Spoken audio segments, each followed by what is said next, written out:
Okay, welcome to the Tuxedo Local Development Corporation Hamlet Revitalization Application and Guidelines Review.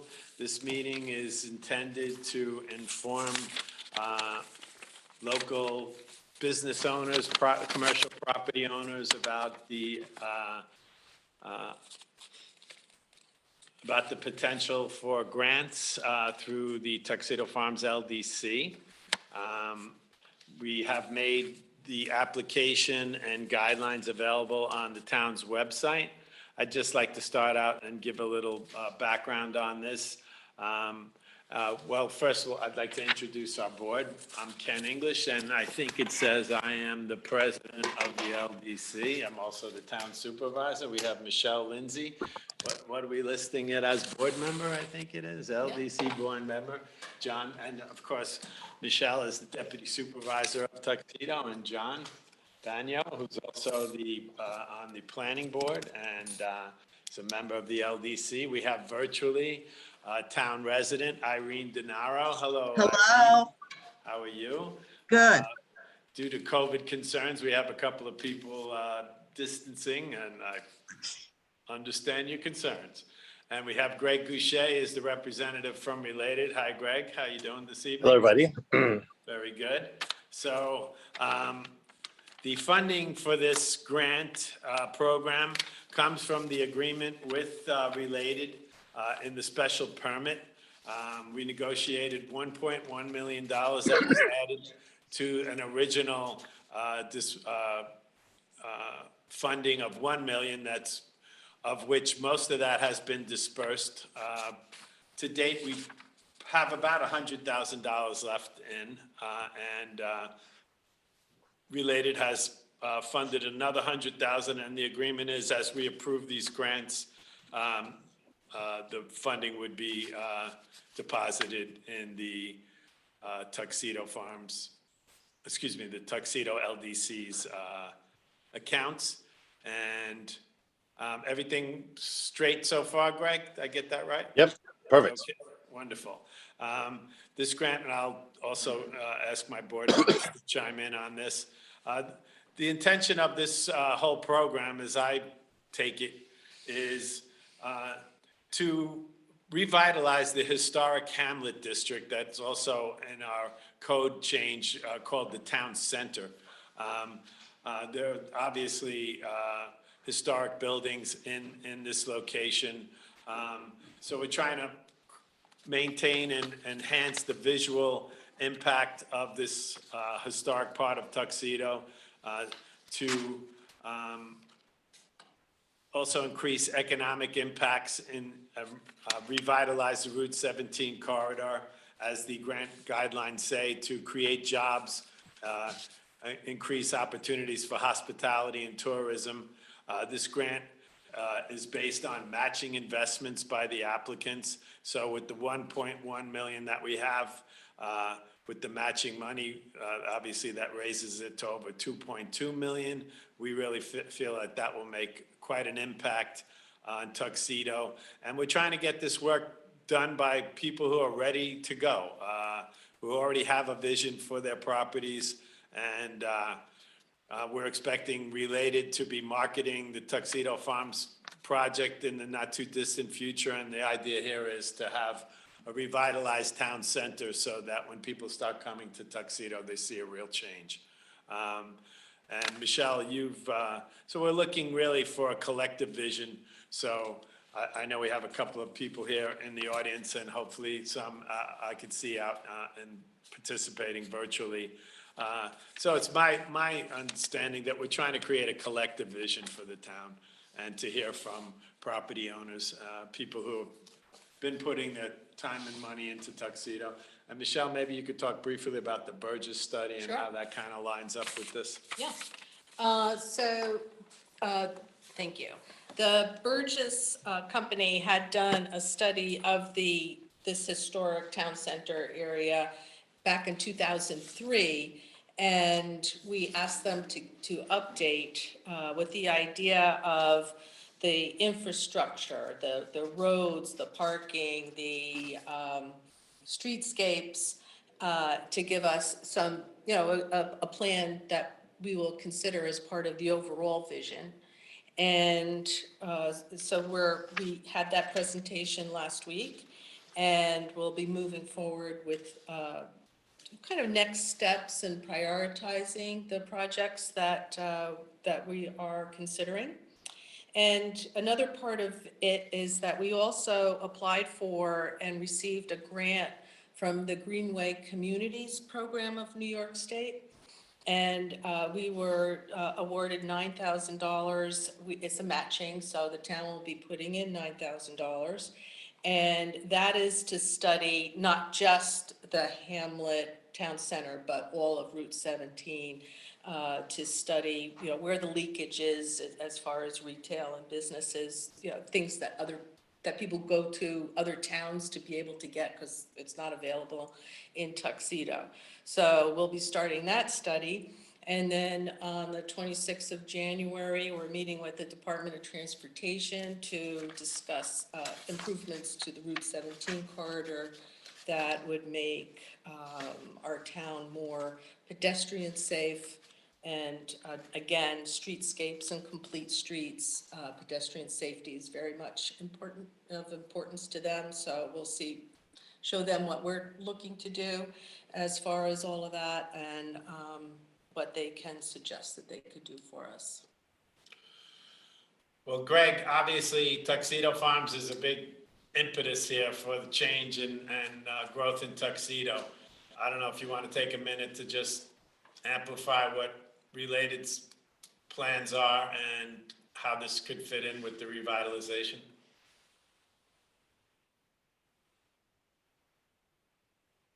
I think you're muted.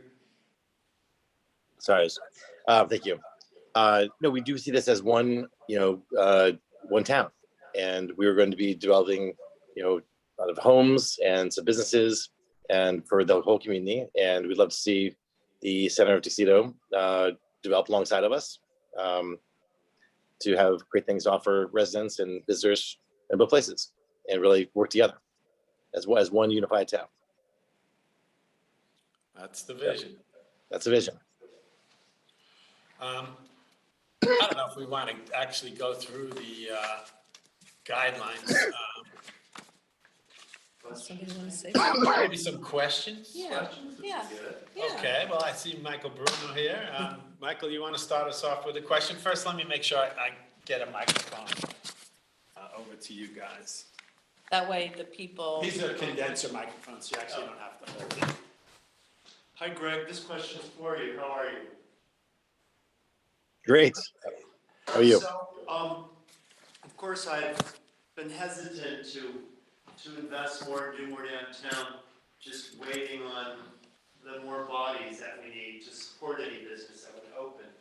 So I guess the timeline from when you actually think people could realistically move into something, whether it's an apartment or, I don't know the schedule for how you're rolling things out, but just to know when we think bodies could actually be there that could support additional business, because it's a little tricky to try to grow business in Tuxedo without knowing that the runway of bodies is coming.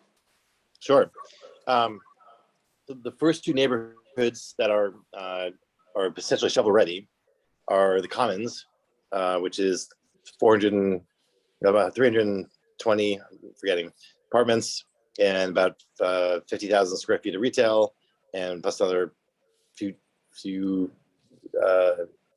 dozen, and amenities.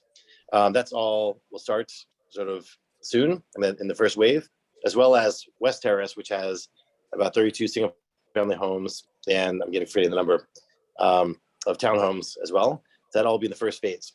And the idea is we're going through the site planning process now, and for approvals with the planning board, and that will hopefully take us through the summer, and we could ideally be going vertical by the end of the summer. That'd be probably the best case, but the reasonable case in my opinion. And then it takes perhaps another year. I mean, it'd be faster, but probably the spring of next year would probably be the soonest.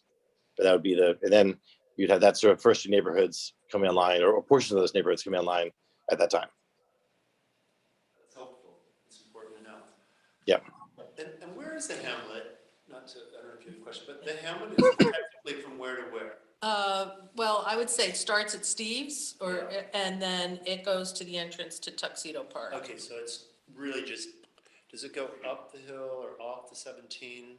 It's the 17 Store corridor. Road and Route 17, Store Road, okay. and Park Avenue. So, that whole Oh, yeah. parallel. Yeah. Okay, those are my questions. Okay. Hi everyone, Vishal from the new or previous Tuxedo Golf. Sorry, Greg, not to ask you another question. I know you mentioned there was around 50,000 square foot of retail space coming. Is there an expectation of how that's going to be divided or what that is? I'm assuming, we would love to make sure we complement things that are going to come into the area and not duplicate as we think of, ways to revitalize. 100%. We are just starting we have some ideas. I think and I'm happy to separate time with you to go over it, frankly, because we are just now bringing out some professionals and mapping out our plan. But we do want to start planning that now. We sort of have to. I'd say sort of there's one, 4,000 square foot sort of market-ish, like sort of multi-purpose market. And then the rest is in multifamily or mixed-use buildings along the sort of square. And we are some food and beverage, and then mostly your residential amenity plus food and beverage activated retail. We don't see a lot of planning for actual retail, like shopping, a little bit here and there, but not much. Mostly amenity retail, but definitely some food, at least probably 2 restaurants types. Maybe childcare or something like that. Would that be Yes, considered? definitely. We have a childcare daycare, which we're already in discussions with and a place mapped out. That'll be one of the first things to go in, actually, to provide that service to our residents in the town. Our own brand of called Dog City, our dog care company, will be opening up a Dog City location here to service our canine friends. Those kind of things. Got it. Sounds good. I'll bring my bank. But again, please, I think if my contact's not out there, happy to anyone who is, Bruno, obviously, Michael, I know you. Anyone else want to contact me, I'm happy to go through plans. Any other property owner that's looking to plan their property, I'm happy to talk about what we're doing. I know we have other property owners on, in no particular order. Scott, I know we've had a few conversations. Did you want to unmute yourself and ask any question or talk about what you're thinking? I don't have any specific questions at this particular point. I had an opportunity to read through the guidelines, so they seem fairly straightforward. I think everybody's kind of knows where I'm at in terms of the redevelopment of what was the Orange Top Diner. I had originally hoped to find a proprietor and renovate to that particular proprietor's needs. Unfortunately, I guess coming out of COVID in the restaurant business, it's probably something that's going to have to be done on spec, which is obviously a big risk. So the LDC grant is of very, big interest to that. I've also had some ideas on the parking lot between the empty lot and the diner to kind of what was the diner to soften that up a little bit. Some landscaping, maybe some lighting. So there's definitely some ideas that I'm working on that I hope to bring forth when the time is right. But certainly open to I'm sorry to cut you off, Ken. Certainly open to questions of anybody from the board or anyone in the community. I've been in the community since 1968, so success and aligning with what Tuxedo needs is important. Hopefully, people have noticed that in the renovation of what was the real estate office and what was the diner, you're seeing some sort of architectural significance between the vestibule that was put on. We put a lot of time into trying to complement and build on, those architectural details that were brought out by the original properties that were built in town. So So open this to feedback if anybody has it as well. Thank you, Ken. Thank you. I don't want to call on people because I don't want to put them on the spot. If you'd like to make a comment or a question, you could unmute yourself, and if there's a microphone war, we'll work it out. Don't be shy. This is your chance. We want to talk.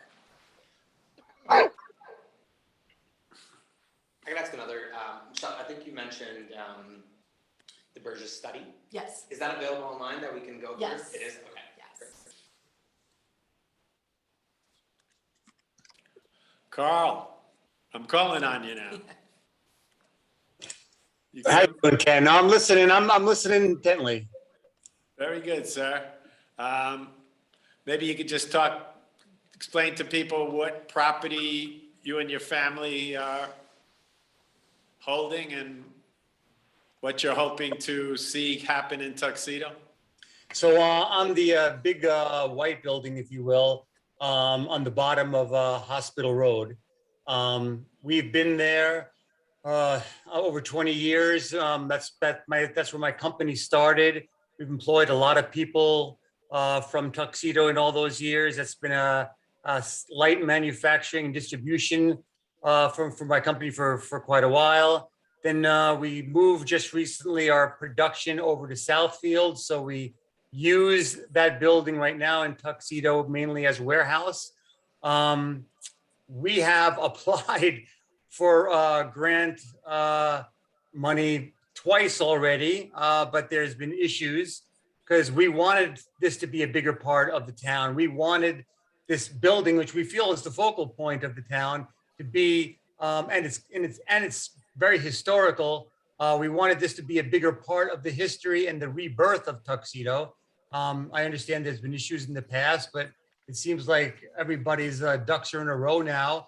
And we're hoping that this could be something that really help revitalize the town, make the facade nicer. And I think that with that being said, I think great things and great economic prosperity can come from, helping revitalize that facade. What kind of, what kind of purposing for the building would you think a tenant might? Do you have any ideas about what might inhabit that building? So I can tell you, Ken, I have been approached by so many people over the years, and I've been a little rude, if you will. Because I was just using it as my own warehouse. But I have been everything from cigar places to breweries to everybody who's wanted to come and said that this building and this location was primary for what they wanted to do. At the time, I wasn't ready. But now if there's grant money see, right now it's a warehouse, right? So meaning that it looks like a warehouse. To make it look like it was originally intended or how it originally was as a retail location with grant money to make it look like that, the possibilities are endless. As I said, people have come up to me constantly because of the location, the look, and the unique architecture. If you've ever been inside that building, it's quite unique. So I am open. Here's my thing. I actually love the town of Tuxedo, so I am open to whatever the town is interested in bringing in. So, to me, I'm open to all that, as long as that's what we all want to do. So obviously, we're trying to encourage business development, create more job opportunities. But again, this grant was originally focused a lot on the visuals of the streetscape of Tuxedo Hamlet. And, as you drive up and down, there's a number of buildings with awnings in front of them, and it doesn't seem to have any real coordinated look to it. Some of them are in disrepair, and of course, we'd be hoping that this kind of grant would get some collective, although not necessarily cookie cutter, but make it look like it's gotten a nice facelift that's coordinated. I know there's been challenges. So, for example, if you were to build a brew pub there, I know there's been challenges raised about parking, for example. Do you see that as a challenge, Carl? Well, absolutely. For the retail area, it would be a challenge, but then again, there's a lot of opportunity, I believe. I mean, like you talked about making it pedestrian friendly. You talked about like the parking that's available by the train station. There's a possibility of parking across the street. I was watching that video from last week.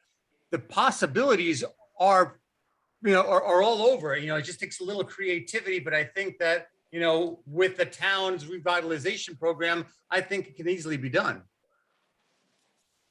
I like that thinking, for sure. Positive We thinking. know where you can put a parking lot if you want one, right across the street from your building. And another thing Michelle's checking out with the DOT is a pedestrian crosswalk right at that corner. We only have two in Tuxedo, one by the post office and one down by School Road. And, to me, that almost encourages somebody coming from the north or the south, once they catch the light, to try to make sure they get the next one. And rather than slow people down, I think it actually creates more of a danger. So to try to connect those two sides of the street, I think that would be one of the first things we'd be trying to promote. Yeah. Is if you look at that Burgess study, they have some really nice ideas, not only just to put the street, the crosswalk there, but how do you dress it up Is there- in an attractive way? As part of revitalizing downtown, reconnecting it to the trail system. Yeah, So the ONR closure of the bridge, even though everyone still goes around. right. So I don't know if anything's ever happened with that over the last few years. It doesn't look like it. No, But that was a legal DOT crossing, and ONR, if they want to close it to make it safe, they really have the legal obligation to spend money to make it safe, not just actually make it more dangerous because everybody walks around. Right. So if all these downtown businesses want anything to do with relating their customers to the trail system, we need to reopen the bridge. It's a 100-year-old plus bridge, right? yeah. Or maybe that bridge isn't, but there's been a bridge crossing the Ramapo River there, pedestrian. I think that's certainly something we'd be pursuing. And again, with the impetus of change, I think, there'd be a much But louder I just voice. think getting a real answer from ONR about the fact that they temporarily closed it and went away. Right. There should be some legal pressure put on them because, I guess you can walk from the middle of that end of town all the way down and around to get on the trail, but why, when you have a beautiful footbridge right there, almost more in the center of town than the train station, right? So. Well, that's a big part of Related's plan of walkability and Tuxedo Farms and a trail system as part of their development, because a large part of that development remains on undeveloped land. So, Greg, I don't know if you want to speak a minute about that plan. Yeah, that's right. We are embracing the walkability of our community, and certainly I think we have to get permission to plug into everyone else's trail system, but that's the plan. Just one interconnected trail system. I know Betty Langberg's on the call here, so to speak. Betty, I know the Historical Society has been a recent recipient of the Chase Bank building, and maybe you could talk a minute about what your organization is developing a vision for that building. You must have read my mind because I was prepared already to start talking. So as most of you know, we acquired the 1925 historic bank building, which was JP Morgan Chase's, earlier this year. And part of the reason we were looking for that building was for easy access, specifically for the handicapped and the elderly in the community. It's a beautiful building in the downtown area. Our hopes are we would like to put where the ATM machine was, put in an access there for the handicapped. It'll be a lot easier, come straight in off of the parking area, and restone that area. Also take out the night depository and have that restone back to the original way that the bank existed. We're hoping to attract the hikers and the visitors to the town in general. We're looking at putting together a pre-recorded history of the town and have that running continuously for anyone who wants to stop in and learn the history, as well as being able to make presentations and set up exhibits as we go along.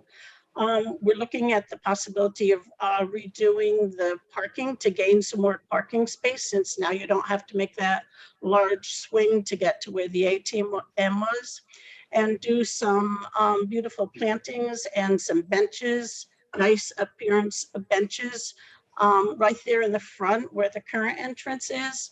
Probably take out that long sweeping ironwork entrance on the side there. Perhaps put just a little walk that leads you around to the parking area up close to the building. We could be an area, I think, where people can come in and they could get maps of the trails in the area, some maps of the historic buildings in town, such as the Bruce Price houses that are along the upper part of Store Road there. So we have lots of plans for it. We're hoping to attract lots of people to come in, and we have lots of new residents already in town that are interested in the history, and that's part of our plans. Sounds exciting. I'm excited. I'm very excited. That's what we need, excitement and action. I also see on my magic mirror here, Chrisandi Marti. Would you mind if you would like a question or speak a little bit about why you're here this evening? Not obligated to, though.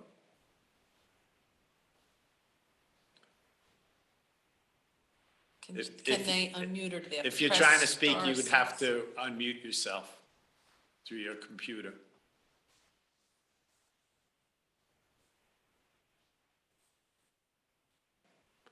And maybe try Mark.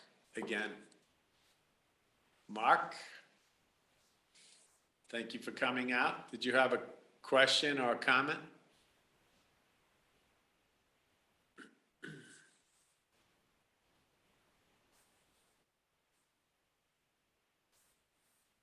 Well, let's talk a little bit, please, at any point, interrupt me. Not the timeline. We'd love to hear from everyone. Want this to be an open discussion. We actually have made a slight modification to the financing here. We're trying to promote action as much as possible. So we're amending the guidelines to read, upon approval of the grant, we would advance 25% of the grant money on the approval of the grant to try to help people get it going. And then when the project got to basically 75% of completion, we'd give the additional 25% of the grant, and then the final 50% of the grant upon final invoices having been submitted, and basically the applicant telling us the project is essentially completed. There'd be a walkthrough, and hopefully we'd all be popping champagne and saying, what a wonderful thing. And the only other change we proposed was it just made it clear when the applications would be submitted to the town supervisor's office, because I wear both hats of president of the LDC and town supervisor, so that's the place to drop them off. I don't think What's we've, the timeline when we're going to start? well, we'll be considering? starting to accept applications after this meeting. Excuse me, are they all, when I read it, I didn't think I read that all grants were 50/50. I mean, maybe there's some people with smaller projects that just don't have half. Okay? Were they all 50/50? Like Yes. matching, 100% matching? That's new. Okay. I read through it, I saw something about it, but I felt like there was maybe a little.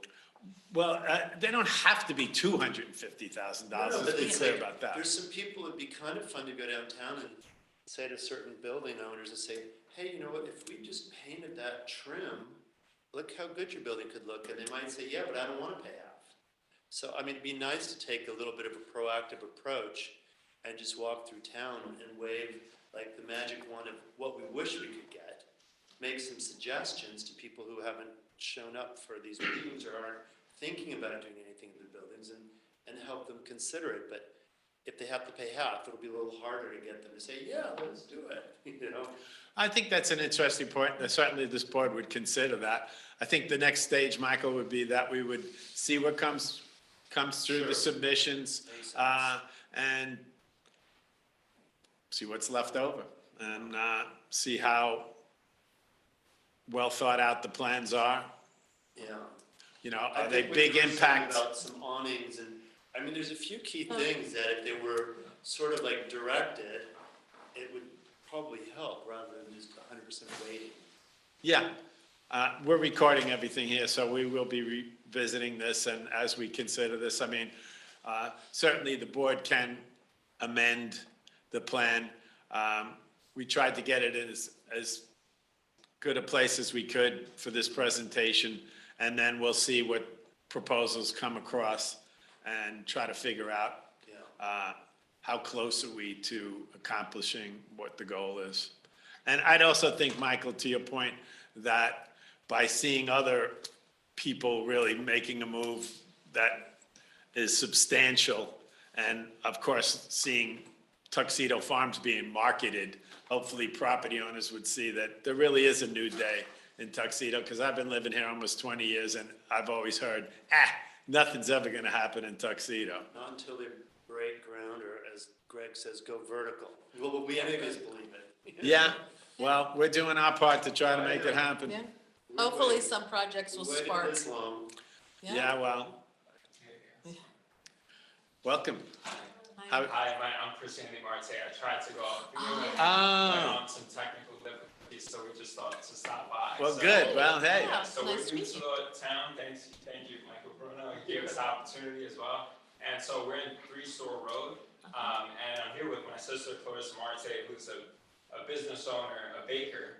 So we came here just to learn more about the revitalization program, understand even if there's even additional property owners who are willing to, have a joint venture with my sister, who's also a baker, and we were just here to listen in and learn more. That's great. We're here for the same purpose, to listen to you guys and learn more. So, we're trying to provide opportunity, but it's really about, what business owners and residents are it's actually you guys that are gonna make it happen. And that's part of how we tried to design this, was that by trying to encourage people to put up matching funds, that, by putting your own capital in there, you'll get the project done, because we don't have project managers, we're trying to make substantial grants, so we're not overseeing 100 grants that people need a new mailbox or something like It's that. still all exterior though, right? So, No, well, we were actually Primarily, Yeah. yeah. that's- primarily, but we have leeway to take a look at a full proposal. So for example, if a building is substantially good on the outside, and the applicant can articulate. So one of the things I had written down in my notes is, what have been the obstacles? I know, Michael, you've talked to me many times, the biggest obstacle is parking. And, also wanted to hear from others, so it might be somebody owns a building that they've invested a lot in the exterior, but now if they only did X, Y, and Z, the business could take off. So we will be considering that. But yes, the idea also was primarily the streetscape and to make Tuxedo pop a little bit in 2023. And that's another thing I'd like to highlight. We're not trying to make this a 5-year project, We're trying to get this jewel of Tuxedo a little bit shinier, and before Tuxedo Farms starts really marketing.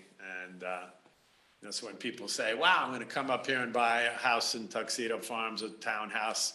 They see a town on the rise, not one with all shutters and for rent signs and, that kind of stuff. Yeah, but the visual is important. Absolutely. Because right now, you drive by and there's nothing really Well, catch your eye or, you can put makeup Not on a nothing, corpse but- as well. I mean, if there's nothing going on inside any of the buildings, who cares what it looks like on the outside? No, that's true. Give the baker some money to buy an oven and let her open up. Your building's commercial, can't you open a bakery right there? That makes It sense, is. exactly. it is Yeah. mixed use, yeah. And that's why we're having these discussions, you know, we're trying to balance what's the reality, you know, hearing back from the property owners, you know. So you probably also noticed, we also wanted to make sure that we didn't just give somebody money and then they just disappeared or something. So we have this 3-year plan of commitment. And, you know, that gives us a little bit of leeway to be able to see if somebody's for real and they really are committed to Tuxedo to get something going. So we definitely built in flexibility in our review process to consider these kind of things. Because we didn't know exactly what's going to come across and didn't want to prescribe every little detail of what should happen. Ken, just to clarify, you said briefly a little while ago that we would be accepting applications immediately, which I think is appropriate. However, that conflicts with what's in the guidelines when it says will be accepted starting March 15th. Okay. Seems a little late. Yeah, that's, you think that's late? I think Doesn't that's make it's it- too You wanna much. spend money this year, that's a little late. That's 2 Yeah. months from now. Why Okay. can't we accept them? I mean, if they're ready to go, I think we can accept them. We should have some kind of, I'd accept them tonight. I mean, why not, Well, right?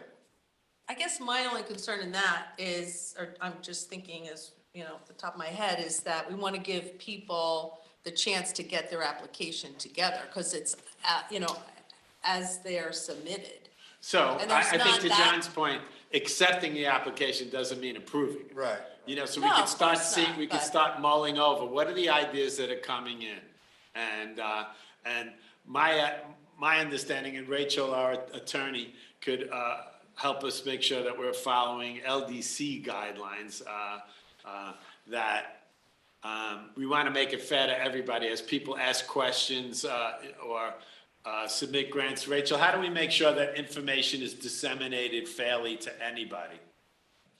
So anytime a question is received, I would recommend you post the question, whether it's on a town website, somewhere the public has access to, post the question and then the answer to it. So as you start to go through questions and applications and things start to come up, you could disseminate the information that way. You do it by email if you have a list, if you keep information on everyone who takes an application or is interested, you can disseminate it by email as well.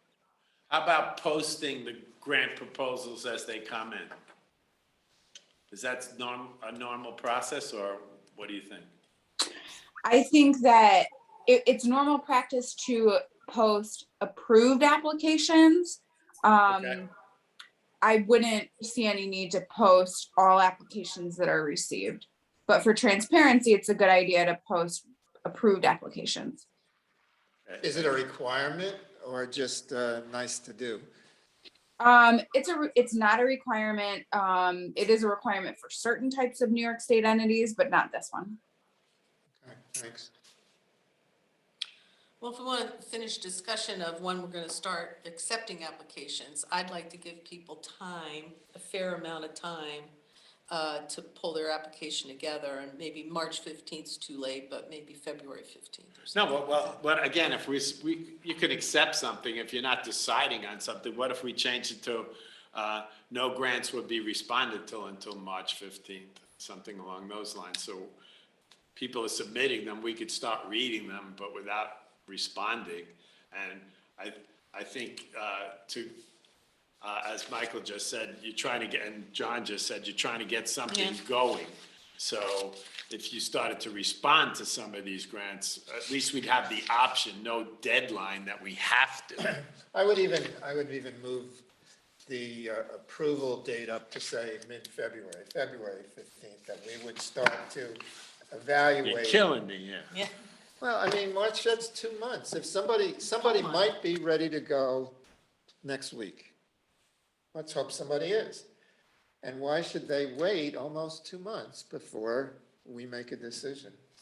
I mean, we don't have to. No, yeah. Everything is at the discretion of this board. We can say no, we can say yes. And when we say yes is also at our discretion. Okay. But I wouldn't lock it in stone, that thing, you know. You have to wait a month or two. I thought there was something that applicants would be, something about the order they came in.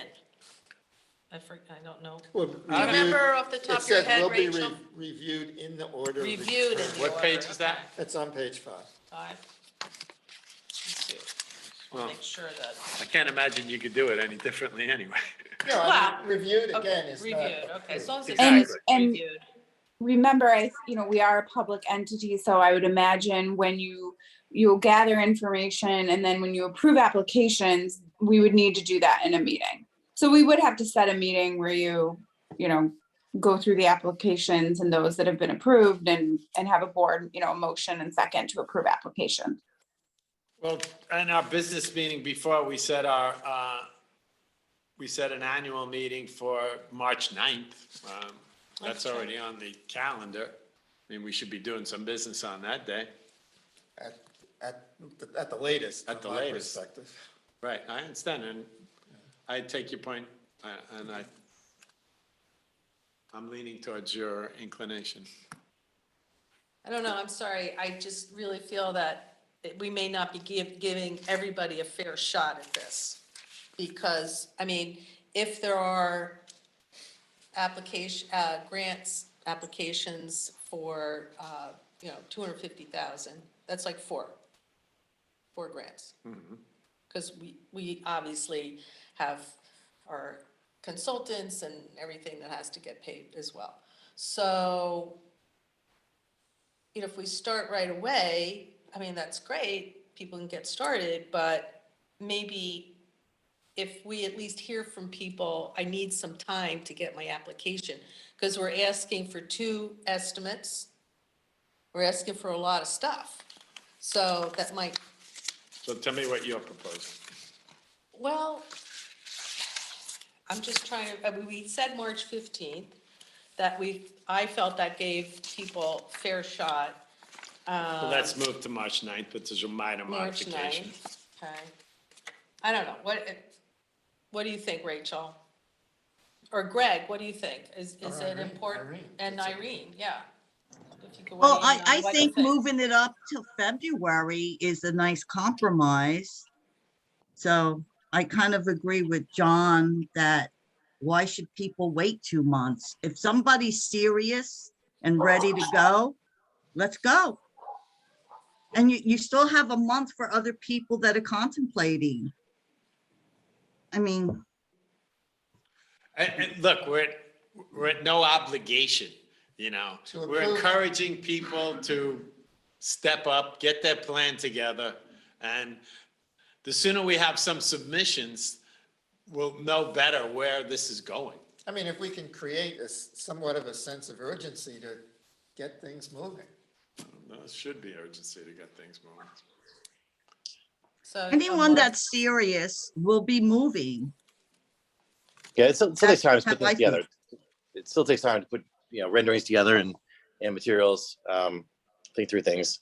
I think there should be some time for people to catch up and get their act together. But I agree, we don't need to wait that long. And so we can start reviewing applications in a month or so. So let's see, where are these dates mentioned? So on page 5, it says, completed applications will be accepted starting March 15th. I think we're in clear agreement that that's way too long to be waiting Okay, just yeah, for an I agree. application. Right. Okay, so what date are we agreeing to start accepting applications? Again, doesn't mean we're approving them. I don't know why we wouldn't start after this presentation, that people could submit stuff.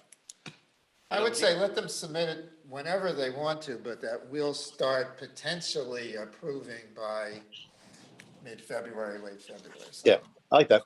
Yeah, That's better. February. February But 15th. obviously, then we'd have to calendar another meeting, so keep Well, that in mind. let's move that other the annual meeting up. Well, Well, we can't. the It has to annual be meeting is based audit. on the audit, but doesn't mean we can't add another one. Right. So if we're in agreement on that, so we could target somewhere in mid-February.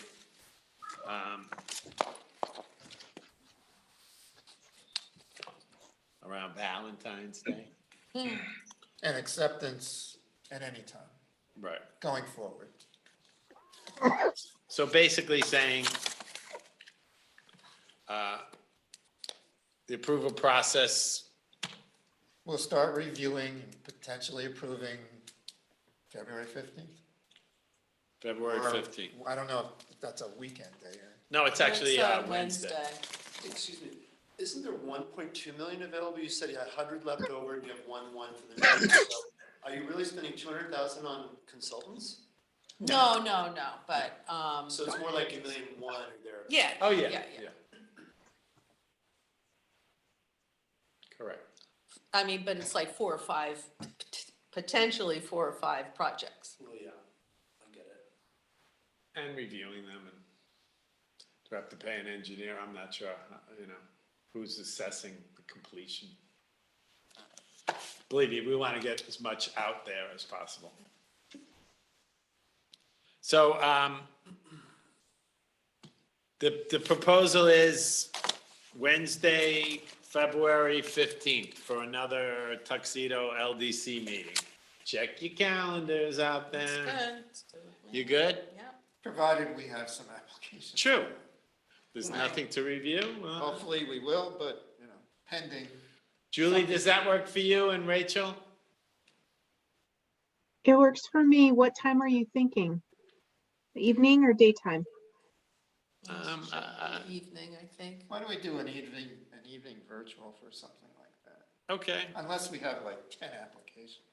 So we haven't gone through the process yet for video conferencing. We can do that at the February meeting, but we would have to have an in-person, you need a quorum in person to have a meeting regardless of the new law. Okay. Right, right now, we've only approved hybrid meetings, right? But at I least don't think 3 the of us- board's approved any meetings in a hybrid fashion yet. So That's correct. for like Irene and Greg, they participated for their information, but we're not counting their votes. Okay. So we have to be unanimous, and luckily we are. So I'm putting Tuxedo LDC, Wednesday, February 15th at 6:30? Right?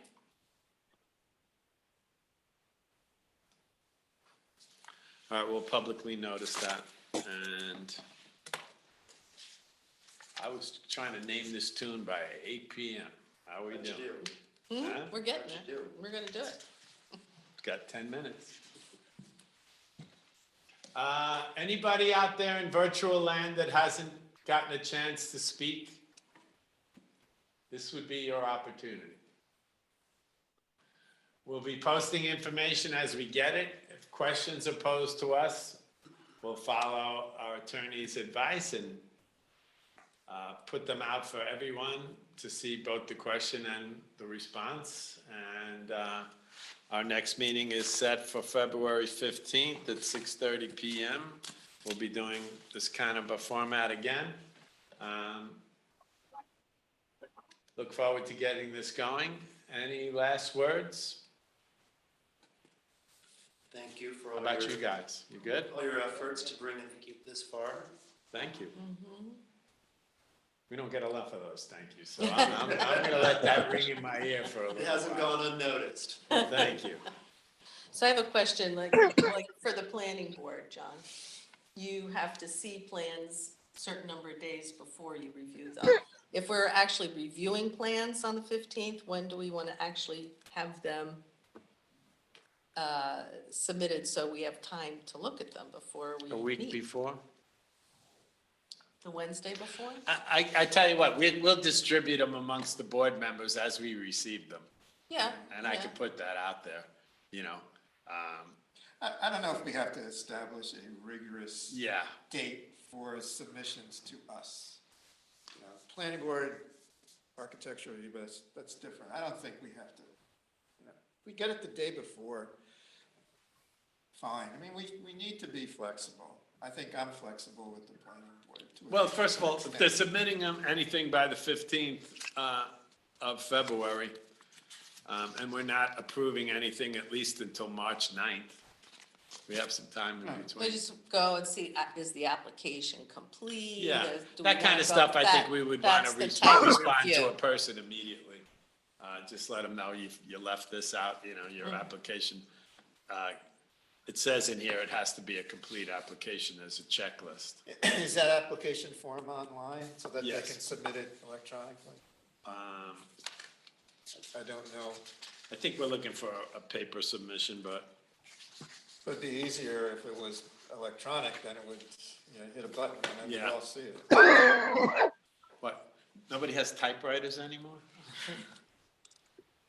Library. Do they? Surprised it must be under the, categorized under the ancient machinery. Is there a centralized contact or email for this specific inquiries related to the revitalization program or? The supervisor's office is where we're asking things to be directed, although I have to put on my LDC hat when I read that email, but I'll do that. We'll share it. So if there's no further questions, or Julie and Rachel, are we good to close this with no further business? Yeah, we're good. Okay, well, thank you, everybody, for coming out. This is conclusion of our information session. We look forward to working with everybody in town and through a prosperous Tuxedo. Thank you very much for stopping the recording. Thank you all.